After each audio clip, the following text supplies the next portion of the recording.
warfare is not a 21st, 20th, or even 19th century phenomenon.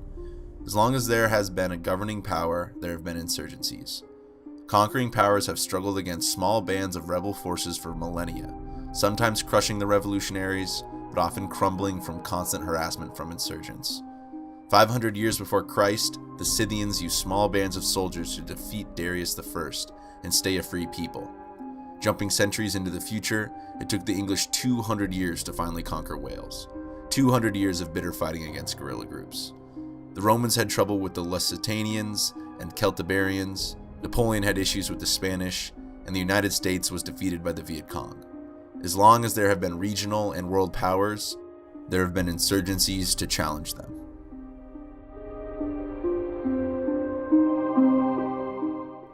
Thus, there is no specific ideology that accompanies guerrilla warfare. It is rather a set of tactics and strategy. It is true in the modern era it has been often associated with communist movements, from the Cuban, Chinese, and Vietnamese revolutions. But it is important to remember Afghanistan, Ukraine, and Tibet, where guerrillas fought against communist regimes, often with great success. It does not matter the cause or calling of the conflict. The tactics do not discriminate according to why one fights. There is simply an effort to answer the question, how can the weak make war against the strong? Therefore, the guerrilla is outnumbered and outgunned. His number one responsibility is to survive, and his second is to even the playing field. Achieving these objectives require extreme mobility, reconnaissance, and sabotage. Guerrillas strike when they can flee, and always do so at the rear of the enemy. They must know the strength and location of the enemy at all times, and have a manner of communication with the separate guerrilla groups in order to coordinate strikes. They must constantly be scavenging for weaponry, building makeshift explosives, and preserving ammunition whenever possible. It is a war of harassment with the sole goal of exhausting the enemy.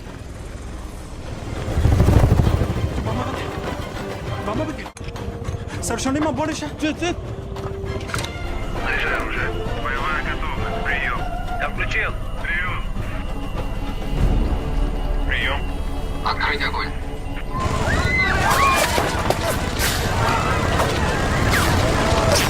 И вообще, что такое серьезное отношение? Что надо под этим понимать, а? Это на что, о верности, что ли?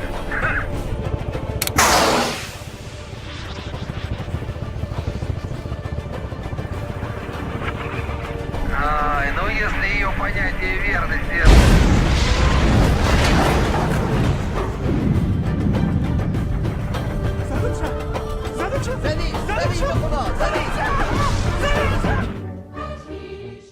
In order to have the mobility, information, and weapons needed to effectively fight a government or invading power, some key things must happen.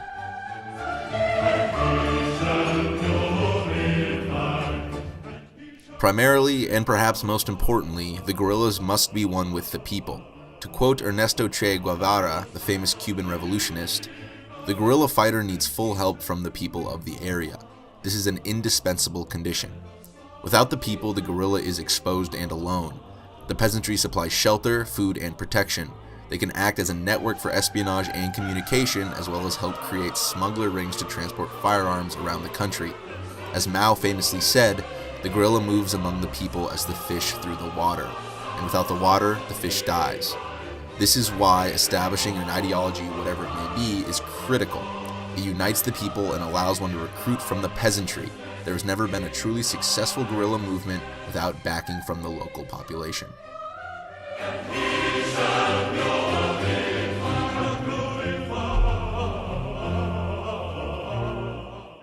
It is essential for a successful guerrilla movement to have support from another country, ideally one bordering whatever state the war is being waged in. Insurgencies have no state and thus no industry. It is crucial that the guerrillas can get munitions and explosives as well as medical supplies, and a neighboring country that supports the cause can supply these things. The importance of the Ho Chi Minh Trail for the guerrillas in Vietnam cannot be overemphasized. It won the war for the North. Support from a country not only supplies the movement with resources, but also delivers a sanctuary to retreat to. This is effectively a base area, a place the government forces cannot reach in strength, or at least not without the guerrillas knowing about in plenty of time.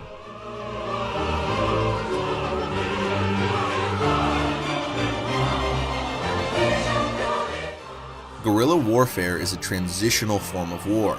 It is the phase before forming a conventional army, one that consists of gathering support in arms and wrecking the morale of the enemy. There is no doubt that constant harassment in the form of guerrilla packs can be effective. However, it is very difficult to ever achieve absolute victory without forming a conventional force. Absolute victory requires taking and holding land, which is nearly impossible to do with small bands of fighters. This pairing of conventional tactics with guerrilla tactics must happen at the right time. Too early could lead to catastrophe for the guerrillas.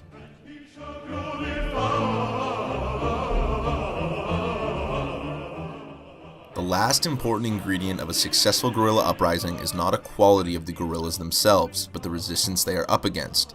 There do exist counterinsurgency tactics which focus on eliminating the advantages guerrillas strive for.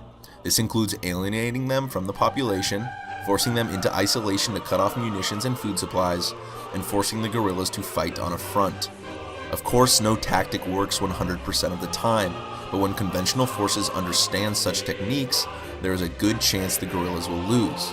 This is simply a matter of superior numbers, weapons, and money, all of which, when channeled correctly, can stamp out an insurrection quite easily. It is not uncommon in the most successful guerrilla movements, the enemy has made one or several egregious errors.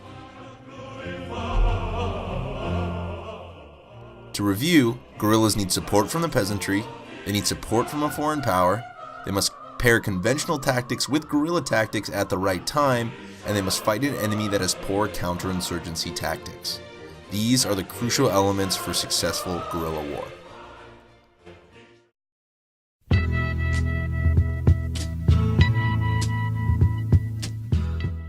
The French experience in Vietnam is perhaps the less well-known guerrilla conflict in Vietnam, and one that predates but sets the stage for the American conflict. Vietnam was a French colony since the mid-1800s. Due to the French weapon superiority, their governance was never questioned, despite only having a force of 11,000 troops to control 25 million Vietnamese. This was until World War II, when the Nazi war machine steamrolled France and forced France to give Japan control of the major cities and strategic points in Vietnam. It was during the Japanese occupation that the communist movement became strong. The Indo-Chinese Communist Party created the League for the Independence of Vietnam, or the Viet Minh for short. Ho Chi Minh was their leader, as he was seen as the link to the mighty Soviet Union, and he used this advantage to train an army which was not only ferocious, but also dedicated to the cause. Everybody look what's going down. The Japanese surrendered August of 1945, leaving behind 30,000 rifles and opening the door for the Viet Minh to take the capital. The guerrillas were able to establish a government without having to fight a conventional force, and also came into possession of enough weapons to support an army. Not long after, the French returned, hoping to re-establish their colony, and the Viet Minh began waging their guerrilla war. There was essentially a stalemate until 1949, due to their inability to take French-occupied cities and their general lack of weaponry. This all changes in 1949, when Mao triumphs in China. The Viet Minh secure a constant supply of arms from this new communist ally. What a field day for the heat. The French did an abysmal job applying counterinsurgency tactics. It is theorized it takes a ratio of 10-to-1 to beat a guerrilla force. The Viet Minh had a force of 300,000 men, and instead of deploying 3 million French soldiers to counter, France sent 550,000. They also had almost zero mobility, only 10 working helicopters at any given time. They also attempted to control the land with outposts, which require convoys to supply them, both of which are perfect targets for guerrillas. In a last-ditch effort to establish a front to fight the Viet Minh, the French built a fortress complex at Dien Bien Phu on the Laotian border. 13,000 French Vietnamese and colonial troops occupied the fortress, only to find themselves surrounded by 100,000 guerrillas, plus an unknown number of Chinese soldiers from Mao's People Liberation Army. The Chinese brought heavy artillery with them and defeated the French after just an 8-week defense. The effective pairing of guerrilla forces with conventional forces at the right time was the end of the French in Vietnam.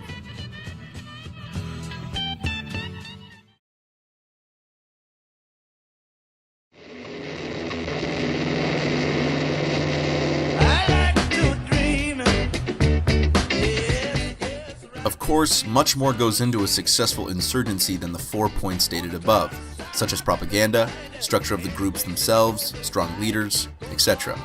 But these 4 above are all the critical elements, ones that act as the base for other advantages to sprout from and ensure victory. Without them, the guerrillas cannot win.